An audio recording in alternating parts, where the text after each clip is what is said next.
दोस्तों, मेरा नाम doctor Umar and I am neuromuscular physiotherapist.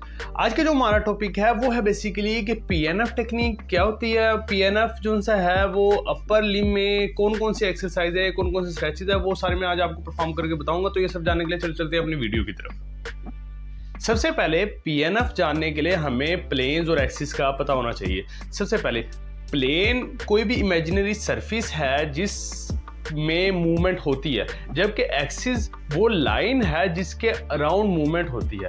तीन टाइप्स के प्लेन होते हैं। एक होते हैं फ्रंटल, हमारे पास जो इंटीरियर और पोस्टीरियर में डिवाइड करता है। एक होता है हमारे पास सैजिटल प्लेन, वो जो राइट और लेफ्ट में डिवाइड करता है। अब जो फ्रंटल प्लेन है जो हमें इंटीरियर और पोस्टीरियर में या डोर्सल और वेंट्रल में डिवाइड करता है, उसमें जो सी होती है ऐसी मूवमेंट जो away from body. Abduction adduction हमारे पास फ्रंटल प्लेन में होती है। एक्शन और एक्सटेंशन है वो हमारे पास बेसिकली सैजिटल प्लेन में होती है। जबकि जो हमारे पास हो गई जो हॉरिजॉन्टल एडक्शन हो गई, जो हॉरिजॉन्टल एबडक्शन हो गई, वो हमारे पास हो रहे होते हैं बेसिकली जो हॉरिजॉन्टल प्लेन है उसके अंदर।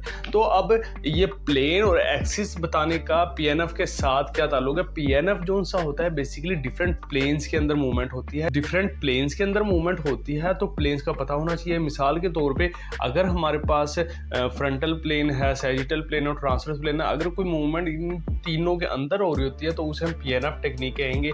PNF stand for proprioceptive neuromuscular facilitation. तो सबसे पहले अपर लिम के जो या अपर एक्सट्रीमिटी की पीएनएफ पैटर्न कौन सी होती है। दो पीएनएफ पैटर्न होते हैं, D1 और D2। तो ये सब जानने के लिए चलते अपनी वीडियो की तरफ। पैटर्न में क्या होता है, D1 पैटर्न में जो हमारा स्कैपुला है वो बेसिकली ऐसे प्रोट्रैक्टेड होता है। जो हमारी जो शोल्डर है वो बेसिकली ऐसे डिप्रेस होता है, और जो हमारी एल्बो है वो बेसिकली फ्लेक्शन में होती है, और जो हमारा हैंड है वो जो सा होता है ऐसे जैसे छाती के साथ हाथ लगाया हुआ है, ये होता है बेसिकली प्रोनेशन के अंदर। और जो रिस्ट होती है ये होती है ऐसे फ्लेक्शन में, ये ऐसे। अब जो इसके ऑपोजिट मूवमेंट होगी, यानी कि जो हमारा शोल्डर है वो जो सा होता है ऐसे रिट्रैक्टेड जाएगा। जो हमारी एल्बो है वो हम बेसिकली क्या होगी, एक्सटेंशन में होगी, और जो हैंड है वो बेसिकली हमारे पास ऐसे नीचे, और ऐसे फिंगर जो होती है वो हमारे पास क्या हो गई, एक्सटेंशन में हो गई। तो इसको बेसिकली आपने रिपीट करना है ऐसे, फिर आपने ऐसे, फिर ऐसे, ये ऐसे। ये आ गया हमारे पास बेसिकली शोल्डर का D1 पीएनएफ पैटर्न।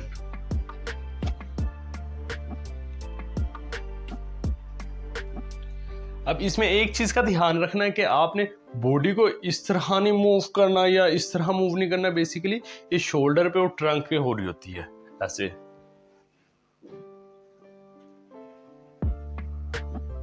ये बहुत ज़्यादा इफेक्टिव है जीरियाट्रिक पेशेंट के अंदर, या वो पेशेंट जो उनसे हैं जो वीक हैं या डिफरेंट प्लेन्स के अंदर मूवमेंट नहीं हो रही होती, जैसे स्ट्रोक वगैरह के पेशेंट है, स्पाइनल कॉर्ड इंजरी के पेशेंट है। D2 pattern, D2 PNF pattern के अंदर क्या होता है, D2 पीएनएफ पैटर्न के अंदर जिस तरह हमने कोई तलवार वगैरह नहीं निकालनी है तो इसमें हैंड को हम ऐसे करेंगे, ऐसे, फिर उसके बाद हाथ को ऐसे, फिर उसके बाद हैंड को ऐसे, शोल्डर को ऐसे, फिर उसके बाद हैंड को ऐसे।